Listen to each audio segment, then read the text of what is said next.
Good morning and welcome to our session where we'll be peering into the Infosec crystal ball so that we can prepare today for the cyber threats and the risks that we will likely face in 2022. Now, every day in cybersecurity seems like the space radically changes, the threat landscape changes, the technology we may employ changes, the way we go about doing this. And today I'm joined by a panel of experts who are going to help us make sense of all these new models of services, of content delivery strategies, and so on, so that we can help protect our business not only today, but of course, as we move into the future. My name is Mark Sangster, and I'm the VP of Ministry Security Strategies with eSentire. I'll be your moderator for this session. And I'd now like to ask each panelist to introduce themselves, starting with Sherry. Hi, everybody. I'm sure that some of you already know me, but my name is Sherry Rumbolt, and I'm a former D&D veteran as well. So happy Veterans Day to everybody that's coming up, Remembrance Day. And also, I have now changed positions. So I'm a senior cybersecurity strategic advisor at Shared Services Canada, more than 30 years now in the field of IT and cybersecurity. And it's just a wonderful day every day. There's so many wonderful things that are happening. So thanks for having me. Great. Thanks, Sherry. Eldon? Thank you. Good morning. I'm Eldon Sprickerhoff. I'm the Chief Innovation Officer and founder of eSentire. Started eSentire, well, in 21 days. It will have been 20 years exactly since enabled the domain for eSentire. So that's my official 20-year anniversary piece. I work on many aspects within the company still, including a lot of research and advanced analysis technology. Kurtis? Awesome. Hi, I'm Kurtis Armour. I'm a Director of Product Management here at eSentire. I focus mainly on endpoint security in our Microsoft security portfolios, and anything around who we work with, how we deliver those services to our customers and defend against the bad guys is kind of all in my realm of responsibility. And I've been at eSentire for an aggregate of about 7 years now. Fantastic. Well, thank you all for joining us today to share your expertise. And I know from the planning, we're going to have a really animated and engaging conversation. But I do ask for the attendees as well, please join us in that conversation. You can use the question chat input that's in the viewing portal, and we will make sure to get to your questions if we can as we go in the narrative. But if it's something slightly out of range, then we'll make sure that we cover it towards the end. So why don't we sort of start with a bit of a baseline here, right? Every day, the headlines are filled with ransomware attacks. And in fact, we've seen one of the prominent ransomware gangs, Conti, allegedly attacking, a large, more than a handful now of collection of businesses across Canada and all sorts of different industries like transportation and healthcare and manufacturing and business services like accounting and so on. So to some degree, I kind of feel like, is this our, if I can use a World War II analogy, is this a bit of our Dunkirk here where we're being pushed back and we don't really know how to go on the offensive? So, Sherry, am I right? Like, are the bad guys winning and why are they winning? Well, I think that they are in a lot of cases, and the reason why is because we still haven't got our protection mechanisms in place in the, I would say, magic sort of manner in order to actually prevent some of these attacks from happening. And I think, as you alluded to, we're starting to see, I don't know if it's a lot more in Canada as a result of some of the restrictions that the United States have been putting into place, but we're starting to see a little bit more sort of instances of ransomware in Canada. In 2021, it's doubled. Attacks have doubled worldwide. So, I mean, we're seeing a lot more, and they're actually very successful still because we are not still doing what we need to do in terms of securing our perimeter devices, securing our endpoints, and securing our humans. And we need to do all of it. I mean, we still have a life cycle. They are still getting in, and they're getting in successfully because, if they're still scanning those systems and there's holes somewhere along the way, or there's a gap. And I think that I don't want to say that we become complacent, but there are some areas in which we focus our attention. So it's like a little bit of the squirrel in the nut, and everybody's running after the nut. And like, it's endpoint protection. So it's almost like every single time we have these like focuses, and then we forget, the back door or the back fence or whatever it is that we want to use as an analogy. And these situations are still happening. And I know everybody says it's like whack-a-mole, if you will. and it kind of is, because, you know, we can have all kinds of technology in place, but if we're not using education, training, awareness techniques, and a softer side of cybersecurity to make sure that we're securing our employees or humans and all of the people that we now have also, we're working with inside of the organization, whether it be internal, but we also have a lot of third party, you know, technologies and whatnot that we're outsourcing. So, you know, we've got to kind of keep the lights on everywhere and making sure that everybody's doing that. So it still is, it's a really tough job, and, you know, it's not doomsday, but there are some really, really great practices that we can still do. And I hate to say it, but yes, we still got to get a handle on the education and awareness, because phishing is still a great way of getting in the door. And I just don't know, password protection, whatever. So fair enough. Eldon, you spend a lot of time in the threat research team, threat response unit, I should say. So, you know, what are you seeing? So I'll give you a sort of a take back a couple of weeks there. I was asked a few weeks ago to speak to provincial government bodies on, you know, people, process, and technology. And, you know, this is a, you know, over almost a 60-year concept. And I was trying to think of what could I do to make it more interesting to the attendees. And I had this realization that even though we talk about PPT all the time, the reason that the bad guys, I think, are doing better than on the offensive side than the attack side than our defense is that they manage to update their people, process, and technology faster than we can in response. And so it's sort of from that I started thinking about, okay, what are the big things that, you know, our biggest problems. I came up with these sort of three pieces, and Sherry's spoken to bits of them. I just wanted to dig into a little bit more. So, you know, I said sort of ransomware today isn't what it was 3 years ago. So if you're in the defenses that you used 3 years ago, you're woefully out of you know, behind the times. The second being, you know, sort of being fully patched doesn't provide the protection that it once did. And we've discovered that over and over in the last sort of 18 months. And then the third piece is this sort of directional piece where, you know, where you've got migration to the cloud, and that's, you know, that's almost unstoppable, inexorable, and it will bring us challenges that we haven't fully discovered yet. You know, I think in the last 2 months, every major platform, public cloud platform, has had very large vulnerabilities that have been discovered and patched, and you can't necessarily respond to those because someone's making those decisions for you. So these are, I think, the three biggest challenges I think that we have right now, and at the core of why the bad guys seem to be winning.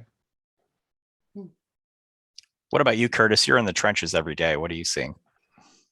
Yeah, I think we're seeing a ton of, like, as you know, Sherry was saying, like more and more social engineering, right? Like we've seen a lot of improvement in endpoint security in general. You know, the consolidation of AV and EDR into single platforms now is giving a lot more visibility and a lot more control on endpoints. But the problem is if those users are still being targeted and they're the ones being, you know, enticed to click on things that, you know, aren't inherently insecure themselves, but then are a front for getting code execution, that's a huge problem. Because, you know, being able to deploy, you know, malicious code in one stage is a lot harder now than it used to be, but getting someone to double click on something is just as easy as it was before. And we keep seeing that. One of the biggest, you know, vectors that we've seen is double extension attacks, where something is, you know, classified as a PDF, although it's actually a JavaScript file, which is being executed when someone's double clicking on it. So there are a lot of ways that we're seeing the bad guys shift because they don't have to play by any rules to be able to get that initial code execution and bypass the various technologies that we put and tried to stop them with. Yeah, and I think overall, if I could sort of just go go up a level here, right, is I think a lot of the companies just don't see themselves as targets, and they're not necessarily, for that reason, shoring up their defenses in the way they should, or to meet the obligations that they really are beholden to. They just kind of don't realize it. And unfortunately, we see too many of these companies are that, they learn the hard way. And I think the other part of this too is, yes, we see the big headlines, like there were some in, the U.S. news this morning about counterattacks against a ransomware group and an arrest in Poland and so on, or in Poland. But that said, right, the majority of these companies, small to medium-sized businesses, they don't get reported on because they're not a Fortune 500 name, or they're not a household brand, and so they all kind of suffer in silence. So let's turn to the future a bit, Eldon. So looking at your crystal ball, and based on what you're seeing this year, right? Exactly, right. I feel like you're like one of those cardinal machines, right? Where you get your fortune teller on the little card. But what threats do you see? Based on what you're seeing today, based on where you think it's going to go, what do you think we're going to face in the coming year? Sure. So there's sort of four broad categories, I guess. So I think ransomware is not going anywhere, and I think even as what it is today wasn't what it was 3 years ago. What we'll see in the next 2 years will not be what it is today. So by that, I sort of break it down to four sort of subsets. So first of all, I expect to see more of an expansion to the cloud, right? We've seen where right now they'll move in from one machine to multiple servers, as many servers laterally, workstations, everything simultaneously, or as close to simultaneous as possible. I expect to see that sort of jumping off into the cloud as, again, more data is saved up. If you thought of sort of SharePoint online, what's there, if that could be locked up, that's just makes like the biggest sense of where to go next. And then expansion to mobile. Now, usually because of walled gardens, it can be more difficult to expand to mobile. But if you could attack everything, including mobile devices, that's just everybody has at least one on them. That is very painful, and having to restore that as well, really incredibly difficult. And because that's where the pain is, that would be the profit is. The third piece of that, I'd say, is sort of start blending external denial of service. So I look at ransomware as a very targeted internal denial of service. If you want to deal with that in a blended external denial of service at the same time, again, this is just something that we don't typically see in conjunction. I expect it to happen. And the fourth bullet point on the ransom piece is blending corporate and personal attacks. So typically we don't see officers getting attacked, officers of companies being attacked while at the same time that the corporate infrastructure is being attacked. But it just some either a superset or some subset of these four bullet points I expect to see sometime in the next 2 years. Hey, Eldon, speaking of that, I was going to say, what's your opinion on some of these extortions becoming personal, right? So, if you have more stringent corporate guidance, or as we've heard rumblings about making ransom payments illegal, or insurers refusing to cover them, do you think the bad guys might turn and say, look, Mr. CEO, I know you're not covered, or Mrs. CEO, I know you're not covered by this, but if you don't pay us the $5 million, here's all this personal, finances, where your kids go to school, all those kind of things being exposed. Like, what do you think of that? That is exactly what I mean by that sort of blended of corporate and personal attack, where, just whatever's going to make it more, a better, more beneficial position for the attacker. If that's the thing that makes it, encourages a ransom to be paid, why not do it, right? It just seems obvious to me that, and I don't think I've seen any of this yet in attacks that we're seeing, in 2021.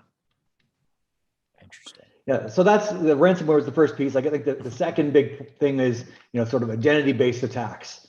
And some of this leads into what Sherry was saying, where, we're going to see more MFA interception, where password and spraying and, reused credentials are less likely to be used. Again, more sophisticated MFA, multi-factor authentication interception. I expect that we'll see, improvements in OAuth phishing and in deep fake phishing. We're seeing some of these things just on the early wedge of the edge of the wedge right now. I think the third piece is talking about increasing sophistication in initial access methods. And so, the use of SEO to get better hooks into the organization, compromise within the supply chain, and just more zero-day vulnerabilities as well to sort of, as the initial method of access. And I think we're going to see, as the last bullet to bring up here, is that nation states to further obfuscate their techniques and their methods and their intent will start broadly distributing malware and attack methods within their campaigns. I call that sort of democratization of malware as well. Just they have an intent. If they they broadly release it, it'll be easier to hide, in a needle, a specific needle in a haystack of needles. Interesting. Kurtis, could you just elaborate? I know you've got other insights too, but could you elaborate a little bit on what Eldon talked about with the sort of SEO social engineering or SEO poisoning, and give us an example what that looks like? Yeah, for sure. So to give you some idea, like we have done investigations, and obviously we have an IR practice, so we track this down quite frequently, but we're seeing the bad guys actually optimize their search engine results for certain things that people would use on a daily basis for like templates, for example. So someone as part of their job was looking for some financial template or some build template. The bad guys will actually take out domains and ads for these, pay for SEO so that they are the top hits for when they're searching for this information. And then if they're in the top 5 hits, in Google, that kind of legitimizes what they're looking for. And then that's when they would download something. And one of the big attacks that we've seen, these double extension attacks, is exactly what they use for this. What they'll do is they'll have some templates, some financial purchase information, have it in the top 5 criteria of Google. Person clicks on it, downloads the templates, wants to use it, double clicks on it. And then they essentially execute bad code because they were trying to get something to help them with their day-to-day business. So we're seeing a lot more of this, and social engineering and convincing users to click on things still remains one of the best ways to get that initial foothold within an organization without having, existing vulnerability or exposure to that organization. What's funny with this is I remember sort of 12, 13 years ago, there were big problems with Google and serving up these malware through ads, and that seemed to go away for a while. And I think that they weren't using paid SEO to get hits. It just happened because they were able to put up content that was interesting. But now, as what Kurtis has said there, when you're paying for hits, you're going to get, whether you're going to get better positioning, and they've adapted with respect to what Google has done to prevent some of these things. So again, there's that ebb and flow, and they're going to evolve and figure out what it's going to take to get more eyeballs and click-throughs. Yeah, and real quick, the big trend that we saw over the past 5 years is malvertising, where there was automated payload delivery and auto exploitation through ads, is really not happening as much anymore because browsers are becoming more secure. Flash is pretty much dead, which was one of the main ways that we saw auto exploitation of software. And so now the bad guys have to trick people into actually executing things manually instead of it just being a chained event that automatically happens based on vulnerabilities. So it's a big trend we've seen. And to get those clicks, we're seeing that they have to invest on getting higher SEO, which is really interesting because that's how businesses run.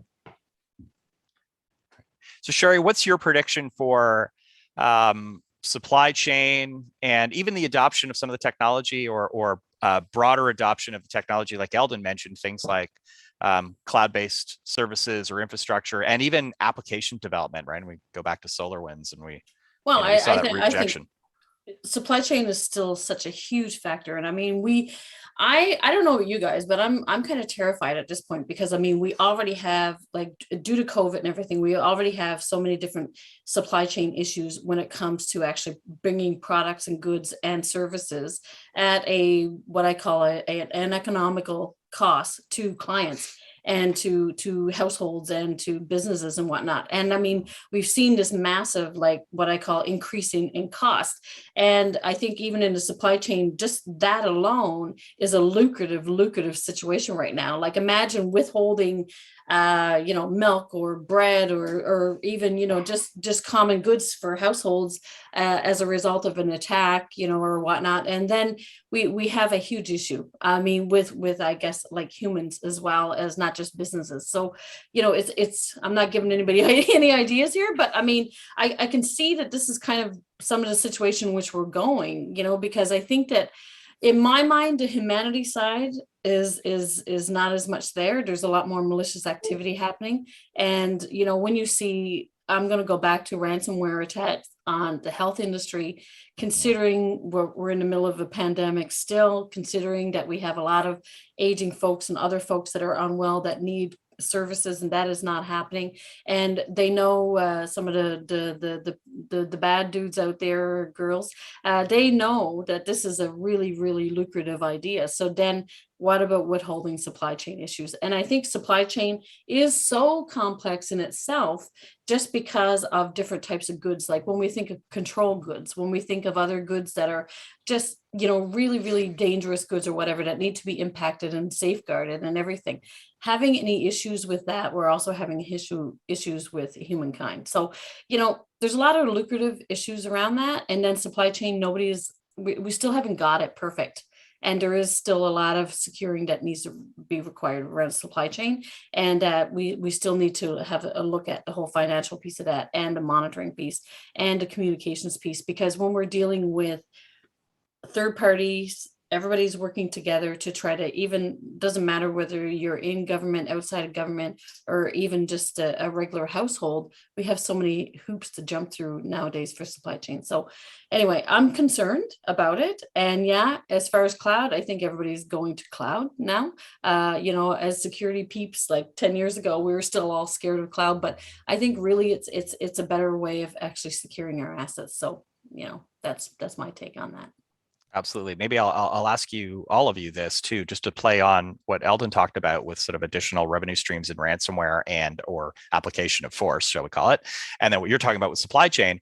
Do you think we see that kind of scenario with, ransomware always had this multi-faceted revenue model, so we get a fee for you to restore your services effectively because we shut you down or shut you out, and then we sell your data online after that, or maybe we leave something like Cobalt Strike behind, or we leave some kind of backdoor after the fact, so we can resell that as initial access.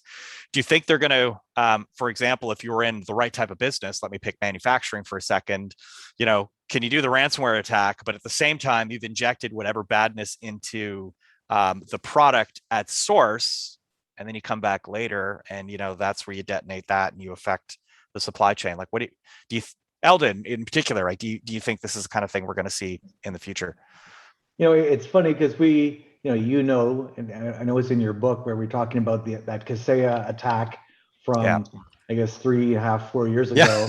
And, the crypto mining one. Yeah, exactly. They basically found vulnerabilities within Kaseya and affected, en masse crypto mining. And I remember as we were working through the remediation and responsible disclosure process of that, we were all on the edge of our seat tenterhooks to is the person, the attacker, going to just invoke ransomware? Because it was still a possibility. And I think luckily over the course of a couple of weeks where they were working through their patching and so on, that the attacker did not take advantage of that obvious vector to just turn into ransomware. And then lo and behold, in 2021, here we are with that scenario, the same piece of software. Yep. But the worst, the worst of the sum of all fears sort of came up, and here we are with that again, that very scenario. And it wasn't that again, we should have done the crystal ball talk 3 years ago as well. But yep. Here we could see that was the obvious. Crypto mining is a bad thing, right? But the worst that you basically get is you've got higher charges on electricity or CPU. Yeah. If you're using virtual machines, and if they moved into cloud instances, the same issue. But this is that point. It's not necessarily a brand new attack that no one had ever conceived of before. Mhm. It's just a case of nobody had necessarily scratched that particular itch, right? Where, we're looking at SolarWinds, where, a typical installation, that system had access, certain network access to every single VLAN and subnet. That's just as part of the deal. And, just because it's patched doesn't mean that it's, like in those machines could all be patched perfectly and still be wildly susceptible to attack. So it becomes this point where you have to think of things in a completely different perspective, where you say, I need to look at, say, network traffic from every possible node and baseline it. And if things are unusual, whatever your definition of unusual are, you need to be able to investigate and quickly and deeply. So that's a different perspective of keep everything up to date and you'll be fine, right? This is a case, if you were up to date, you were not fine. If you were not up to date, you were more secure in this Really case. not fine. Yeah. Exactly. So it's just like we're gonna have to look at things in a slightly different perspective, and like that sort of second bullet point. And that's going to go, that's part of why, I have that cloud concern that we don't know what we don't know those attacks are going to look like. So we're going to have to, stretch our brains into using approaches that we didn't have a year ago. But we also need to, like, I think we still need to get a little bit more, sophistication and maturity around monitoring. I mean, we have detection mechanisms, but how much are companies actually monitoring those anomalous activities and investigating the activity? Because, I mean, we're talking about way more data than most humans can even, kind of even monitor and take care of. And then the question is, how do we actually get that so that everybody is looking at the right thing, and they can actually pick that needle in a haystack, as Eldon said, and be able to investigate on that? Because sometimes those are just plants, and they're just triggers to deter us from what's actually even going on behind the scenes, right? So, how do we actually get there? That's a key thing, I think, now, because we've got great technology. We've got lots of technology, and some people that have been victims of different types of attack go out and they spend, gazillions of dollars to harden their systems and to harden their environments. But are they actually looking, or do they just go, okay, we've done all of this now, and then we're just going to pray it never happens again, kind of thing? So, and then others don't necessarily do that, and then they're saying it's not going to happen to me, and they kind of put their head in the sand, and then it kind of does eventually. So, I think that there's still a bit of work to do on sort of keeping a check and balance on the anomalous activity. It's so important. And I don't think it's as again, it's not as widely accepted or sort of sexy as some of the newest tech that comes out, right? We've had excellent monitoring capabilities for decades, and there's still such value in baselining and doing deep analysis and things like this, and I don't see that going away from an effectiveness perspective anytime soon, to your point. Do you think that I'm going to ask you to really speculate here? Do you think they're going to make over the next year, they'll make ransom payments illegal, as they've been rumbling about? I think that would be, I think it's unlikely. And if they do, they'll find a way around it. Right. So I 100% agree. It was a bit of a baited question, right? Because that's it, right? You'll now be buying whatever $5 million worth of hammers that's going routed through banks in whatever countries, right? And you never take possession of said product. 100%. Like or if they cap them, they'll just break them into pieces. Yeah, I think there's tranches. I look at some of the big insurers, like Aon out of France earlier this year said that they wouldn't be underwriting, yes, ransomware pieces. I think there's, I think legislation has a certain level of effectiveness, but the free market has a better chance of affecting, human behavior, moral suasion with that stick instead of the carrot. Yeah, I agree, right? And what do you do in a case where your, best of your bad options is to pay the ransom, right? Backups haven't worked. You're a hospital as an example. And we just saw this right on the East Coast in Canada, right? That's still an ongoing event. A week or so in. Robbing companies of that opportunity to make a payment. Yeah, I can see some insurance changes. I mean, I think the big one we're going to see is costs going up, right? Sure. Coverage requirements changing. But kind of on that note, Kurtis, like, again, I mean, you work with a lot of vendors and a lot of cloud-based technologies as an example. So, I'll start with this. How prepared are we, right, to deal with what we've talked about for 2022, but also, what are some of the best approaches and options that we have today to protect ourselves? Yeah, for sure. So, I mean, it really depends on, and like speaking on the organization perspective, really depends how mature an organization is and how much they've invested in defending against these things. I think as an industry, eSentire is very privileged to have threat research groups that are specifically focused on seeing all the new trends, seeing what the bad guys are doing, and kind of changing our strategies on how to prevent, detect, and respond kind of at scale. But smaller companies out there that don't have these types of resources or don't have access to service providers that do this on an ongoing basis are in a really difficult position, because it's come way beyond just having AV and a next-gen firewall to be able to prevent these types of attacks. It's much more complicated now.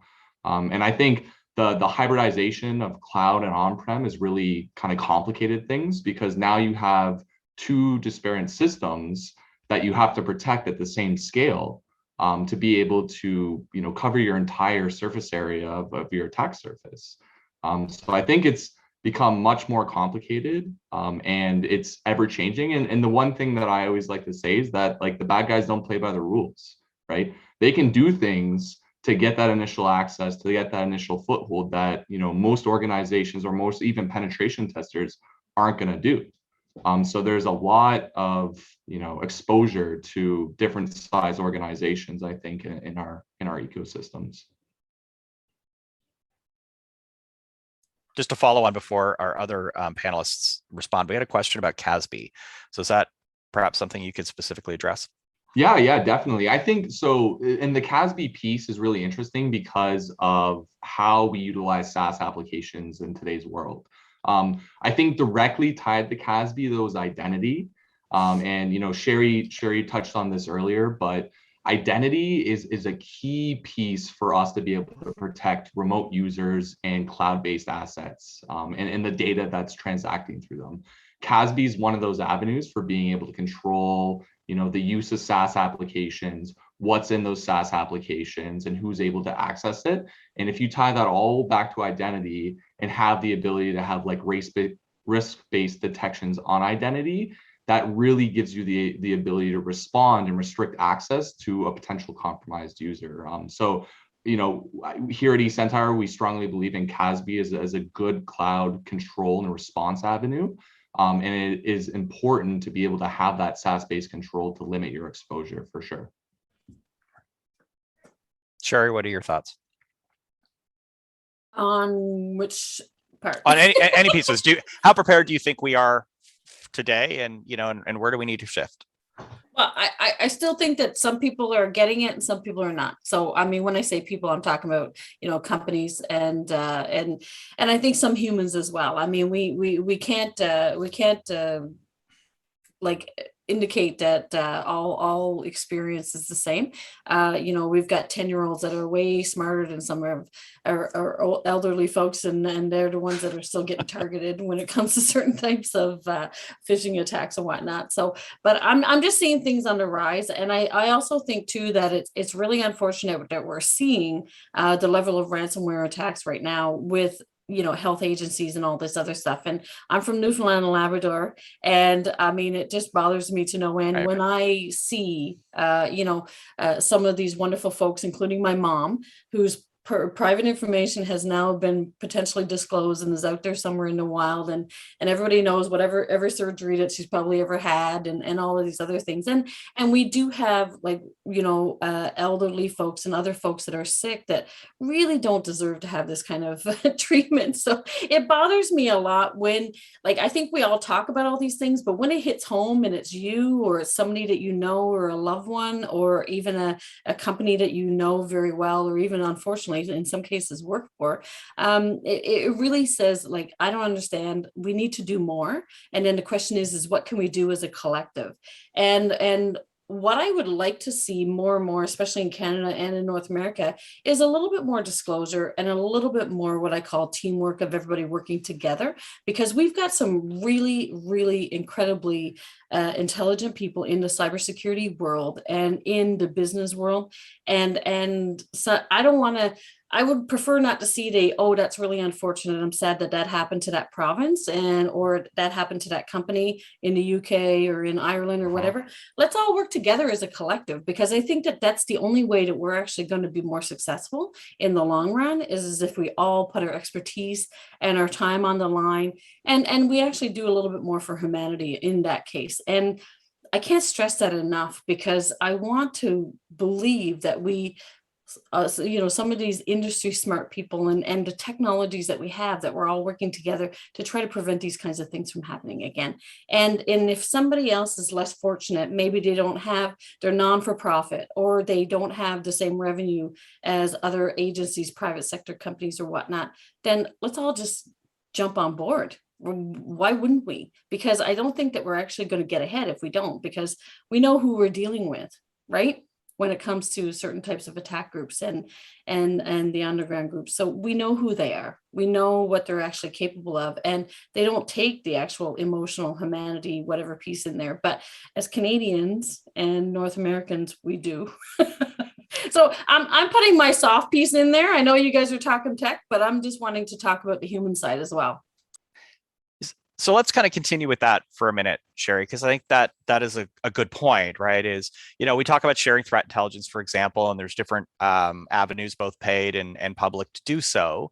And we talk about awareness training and phishing testing and all that kind of stuff. But Eldon, like, I'll turn to you here for this. How do we really engage the people like Sherry's talking about? How do we engage them in the conversation and make sure they're armed to deal with what we see today? So I think this might be a little controversial, but I think we've, when I look at the vast majority of cybersecurity training and phishing testing, I think we've really missed the boat, because this generally hasn't changed from what I've seen in much of the last 2+ decades. And there's cases where I've spoke to people and they're like, yeah, we have to go through training every year, and it's like everybody else's CBT training, right? It is terrible, and people can't wait to get out of it. They'd love to just put me in the quiz, and let me get my 7 out of 10 that I need to get just to get on with my work. I've seen cases where it's like we're tired of being told the same thing over and over again, which is things like, don't click that, don't open that attachment. And I've said that the web as it is, that we kind of know it, is this year it's 30 years old, right? It basically erupted in 91, and people's work relies on them clicking links and opening attachments. So it gets to this point where it's just it's easy to blame the end node, and the training sort of reflects that as well. So I've heard of training sessions where they say things like, don't go on the Wi-Fi at Starbucks, and just completely ham-fisted, and things.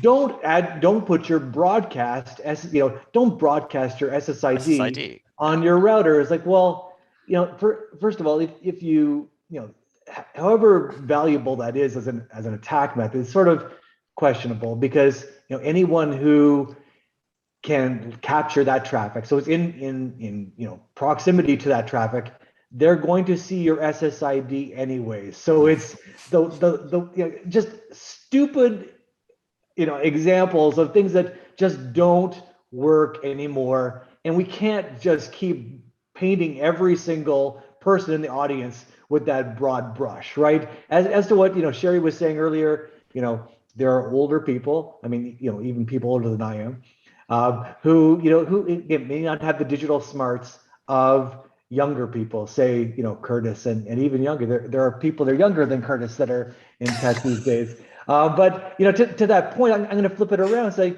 there's a younger generation that is, gladly download any app, has a whole different prospect of what personal information actually is. So things that, a Gen Xer would never give away that kind of detail.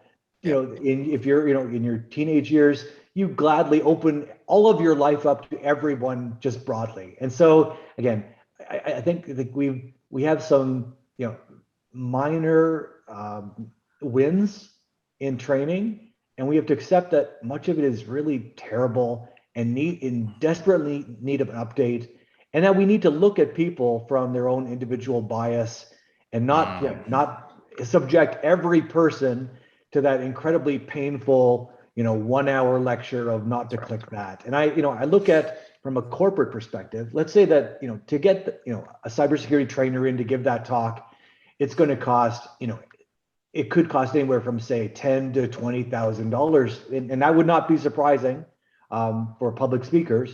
It says, but what dwarfs that cost is for a company with 1,000 people, the cost that for that hour of people being sort of disconnected, not paying attention, that can dwarf the speaker fee. And so I think that, again, we've got to get a lot smarter as to what that training actually looks at. Is there a way to measure that, not treat people with the same broad brush? And I think the market is ready for something that's a little bit different and just not the CBT that we just roll our eyes at and click forward. Please get me the test that I can pass and get on with my day. I call it it's like the IT 10 commandments, right? Thou shalt not click on a link. Thou shalt not download a PDF from an unknown, sender. And you're totally right. And it's all policy driven. And it's frankly, I also think there's a difference between education and training, right? So spending time explaining the Wikipedia definition of social engineering for someone is really great. But if you don't, or what a phishing lure is, but if you don't show them what it looks like in the wild, the ones that really get through, and how you would identify them, right? Through, exposing like tactics and techniques and procedures, like you talked about TTPs and so on. If you're not doing that kind of stuff and helping them figure out how to report, it's kind of pointless. Like, it's great if, as you said, if you can get a 7 out of 10 because you defined, spear phishing and social engineering, great. But, that hasn't done anything to move the needle when it comes to the business at all. Yeah. What about Kurtis? I know you've seen some really good examples too, like some of these, and both and all of us have, but some of these lures that you've seen that aren't the streaming service saying your credit card's been denied and to click on the convenient link to update your payment methodology. Like, what do they really look like today?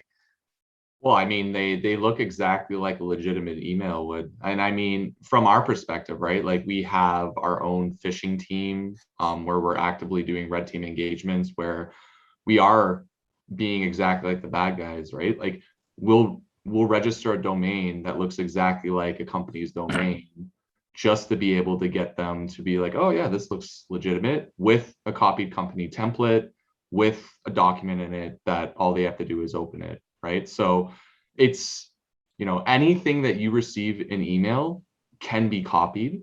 And really the unique identifier that triggers a lot of people is the domain name. But if you register something that looks very similar, some people just go ahead and click it. Right. And those are the really good ones, the ones where someone's actually spent time, purchased a domain that looks like it, got an email sender that has like SPF, DMARC, DKIM all set up to get past the spam filters, and then having something just to entice them to click on it, to execute it. It's really hard to ask someone that is not a security expert to identify those like very little subtle things to not get them to click on it. And that's what we're fighting against, unfortunately. Well, I think go I ahead. think Eldon and Kurtis and Mark, I think you all know the same thing, and that is that it seems to me that the people that actually have the most emails and are the busiest are the ones that seem to be victim to this more often than not, because of course they're so busy and they're just not, everybody reads the 2-second email and they just want to see hit the high points and they just want to move on because they're extremely busy. So, I think that there's so much of a behavioral sort of psychological aspect to a lot of these attacks, and they just work. And unfortunately, sometimes it's not the right person that clicks on that, and then they're quite embarrassed about it because of who they are, their title, or what their role might be, and then they're really not wanting to say anything. And these things happen, and I think that that these things happen, and I would like to see the sort of the embarrassment or the pride thing sort of being taken out of the picture and saying, okay, yeah, I did something wrong. I just want to let you know because I'm not sure, and I just want somebody to investigate that instead of actually staying silent. And then secondly, same with ransomware. Like, I know that a lot of people say, oh, we can't disclose anything. We don't want to talk about anything because we're still in the middle of an investigation or whatever. But try to share at least something so that, we can all be like working together to come to some sort of consensus as to what might have happened. Because the more that you shroud everything in secrecy, the more suspicious everything becomes, the less that, the humans or people that are affected trust the system of who's involved. So it's kind of important. I'm just jumping on my soapbox on that one, but I just letting you guys know. And to that point, I think, again, I'm seeing so much more targeted phishing that's getting through, all the technical pieces that we put in place. And, I just, I get on a regular cadence, bonus spreadsheets, here's your update for the bonus. Here's the minutes for the board of directors meetings, and I can look at it as like, if I didn't know any better, I would be clicking that. And they have a regular cadence. And even when there's different filters, like heuristic based filtering that comes through, you don't necessarily see what got caught, but you end up seeing what came through. And it's astounding that they are just as persistent as any attacker can be, and over months and months of campaigns. Yeah, and you talked about as you broaden, I guess, your ecosystem, right? So things like cloud technology, industrial IoT, and so on, right? You just create more and more alerts. Well, the same way we talk about alert fatigue, and we probably all have fatigue from talking about alert fatigue, meta fatigue. There's also the email fatigue, right? Like the reality is you can't scour every email going through them looking, to validate things like domains and have they used the right vernacular or the mistakes or the signature isn't bang on, all those kind of things. And then you add the behavioral side, like your team, the true team, right? The threat response unit, uncovering the lawsuits that were being used as an example to target various businesses. So you take a publicly available document like a court record, you change the names to protect the innocent in the PDF, and now you flip that out and you make it look like it's coming from a reputable law firm when it's a motive like that, like a lawsuit, for example. If nothing else, your CEO and CFO are probably going to open it, take a preliminary look at it, and flip that to their legal counsel. So we now got 3 people in the organization that we've hit, or doctors, right, a malpractice suit or anything along those lines. It's not just that, oh, you owe tax money, or somebody sent you a package for the holidays, or those basic things we know about. It's way more sophisticated than that. There's also like the biggest problem too is like any compromised person that you work with, right, regardless of if they work directly at your company or not, right? Once they get compromised, they could download the entire email history and then have all these templates and have all these relationships and communications to be able to impersonate someone in a way more distinct tone, right? Have how the person talks, what they're talking about with you, and then be able to forge that in through another attack. That's one of the biggest problems we have, is the business email compromise side of it. Yeah, using that insider info, right? So now we're using the right account number, or the products that we're talking about selling them, or whatever it is that creates that contextual fabric, right? That, as you say, that's the thing we're using to test legitimate versus illegitimate. It becomes harder and harder. And I know you've spoken about that. I think one of the early Fin4 attacks, right? That we were involved in. I don't know how many years ago that was. right? It's Close to 10, I think. Yeah. 8+ years ago, but it's the same attack with a Yep. little twist, right? Just a little That's right. update, to make it more clickable and appropriate in today's environment. Well, Yeah, and you're right. if it Go ain't broke, ahead. don't fix it, right? Oh yeah. And people, we tend to forget. There's others that are keeping track of all of these, but we tend to forget and we move on. Yeah, so just to add some color to what Eldon's talking about here, that Fin4 attack attacked specific financial institutions. They actually used a compromised email, I believe, took a weaponized document, so a legitimate government tax document, and then sent it from that trusted sender to a linked recipient. And then once they were infected, they kind of moved on and on and on, right? So it was a very, very clever campaign that they ran that was extremely difficult to identify as malicious. It's 2014. Right? 2014. There you go. Okay, so yeah. Ouch. So how prepared do you think, Sherry? How prepared do you think companies are to deal with these? So let's go to the end game here. Unfortunately, they've now suffered a massive data breach, a public incident, or a ransomware operational outage. Are they ready for this? I'd like to say I would hope so, but in most cases, no, because the ones that are actually targeted are the ones that actually have issues, and they have not protected their space in one form or another. So they figured out how to get in one way or the other. So I don't think that they are, and I think that too. There's a lot of put our head in the sand and hope for the best, and then all of a sudden I think that we still have to drive home the fact that if it's something like ransomware or any other attack, they're in for weeks and weeks in some cases, and they've already done reconnaissance on the entire network. They've already got everything. They've done their homework. They've prepared very, very well, and they're going to let you know when they know that they've got everything in place, and they've probably even done a few patches for you.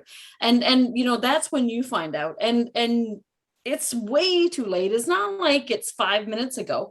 And then oftentimes, everybody jumps and says, oh my God, we've got to do this. We've got to do that. We've got to start patching now. We've got to start doing our backups. Well, the train has left the station like a long time ago. So then how do we actually instill that sort of behavior to say that, you have to consistently be on these things and understand, where you do it.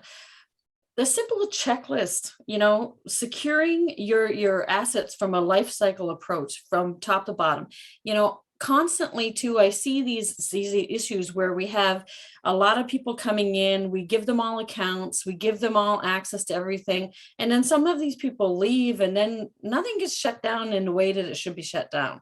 And we don't have this complete delete system. We don't necessarily, in some cases, we do have contractors.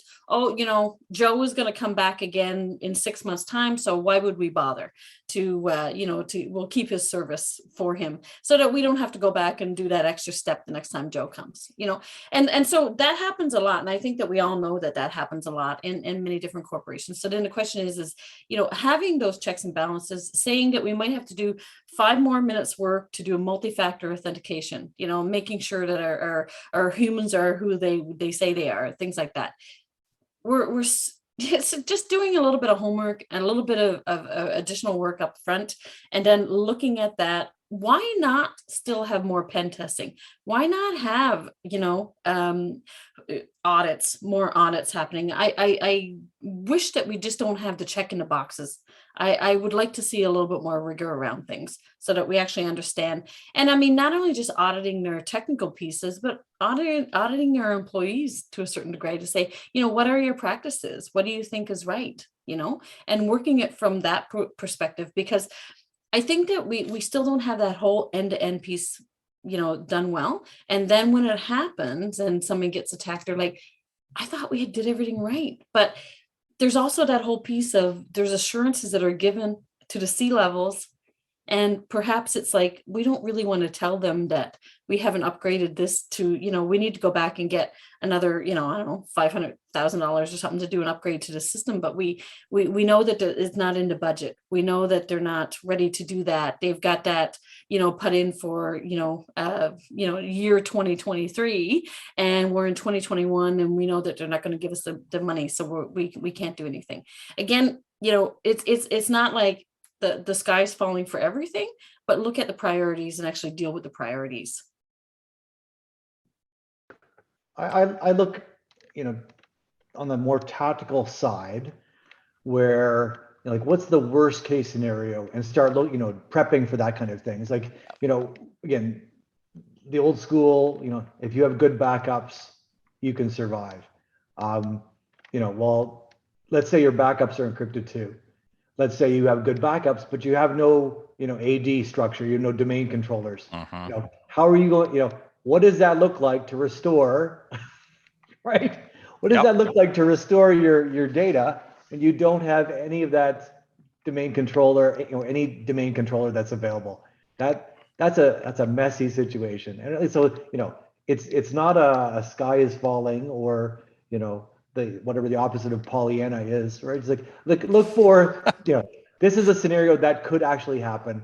What would we do if we had to do that? That folds into sort of, incident response training and those tabletops, and walking through that, could we survive? And if it's not just a question of, is it a risk, is it a reasonable risk to make, and preparing for that, right? Instead of necessarily buying a new piece of software, or a new, going through an audit, sort of an audit question that is more sort of, theoretical, as an example. Yeah, and one of the big issues I see now too is this sort of assumption of, I'm going to call this indemnification, right? This idea of, when this event happens to our business, we're going to call in experts, and those experts are going to help us. Let's say their insurance company brings them in, and they're going to tell us what to do. And it's like, they're not going to tell you to pay a ransom. They're not going to tell you to call law enforcement. They're not going to tell you to call a regulator, right? The reality is, those are legal binding decisions that you're going to have to make.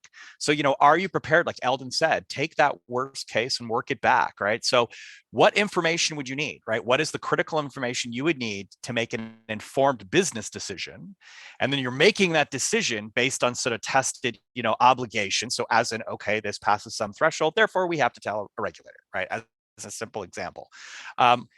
Because ultimately you need to do that to minimize the business impact, right? I mean, you don't want to, I just saw one case where the company, in a massive rush to recover, paid out several $1 million, somewhere between 5 and 10 million, in a ransom that they had not pre-approved. And now their insurers turning around and refusing to cover it.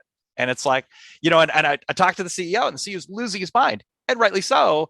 And I kind of looked at him and said, imagine if your car got into a fender bender, and you just went to a shop, you didn't report it to the police, so there's no record. You go to a shop and you get it fixed, and then you show up with a $2,000 bill, like it's some kind of extended healthcare expense, like you got a massage or you went to physiotherapy, and you want your money back. They're going to look at you and refuse a payment. Well, why did you think if they're going to do that for $2,000 to fix your car's fender, they would suddenly go, oh, $7 million, no problem. Yeah, here, we'll cut you a check, right? And you don't want to be making those decisions in the heat of the moment, right? In the fog of war. And you don't want to be that point person that's making those decisions. You need to have everybody on board well in advance, right? The board, if necessary, definitely all the way up the management chain. Have that pre-authorized and ready to go. And again, follow that chain. You don't want to be the scapegoat at the end of the whip-a-whirl that goes out.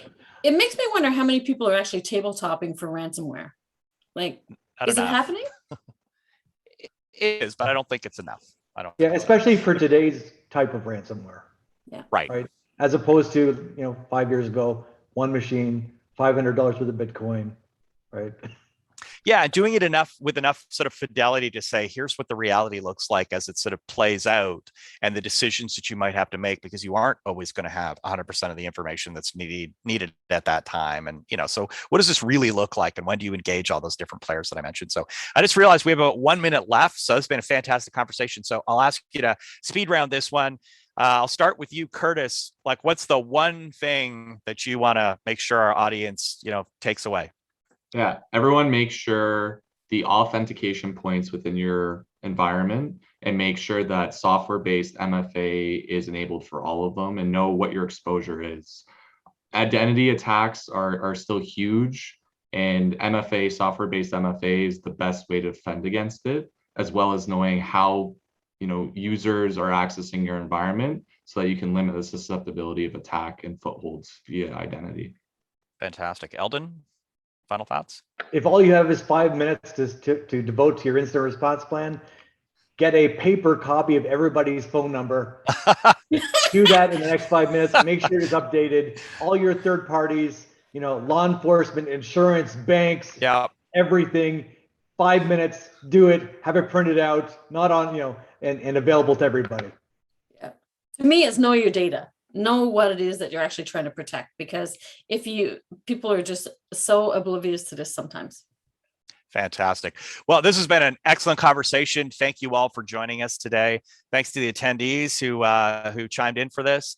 And I do invite you to connect with the attendees to our panelists through the portal here. Let's continue the conversation. And with that, thanks very much. This concludes our session. Enjoy the rest of the show. Thanks, everybody. Thank you. Bye-bye.